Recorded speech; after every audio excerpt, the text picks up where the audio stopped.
Adıyaman Narkotik Suçlarla Mücadele Şube Müdürlüğü görevlileri olarak Antep ilinden gelen bir minibüsü durdurduk. İçerisinde bizce tanınan, bizden işlem gören bir şahıs var. Bu şahsın üzerine baktık, herhangi bir suç unsuru yok.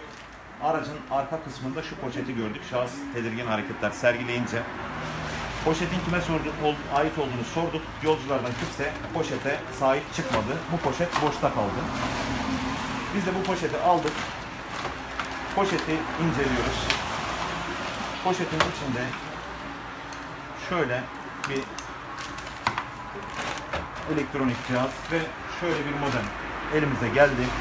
Bu poşete minibüste kimse sahip çıkmadı. Daha sonra biz bu modemden, ikinci el yani atıl durumdaki modemden şüphelendik. Bu modemin içerisini açtık arkadaşlar. Bıçağımız var mı? Bıçağı alabilir miyiz? Tamam, gerek kalmadı.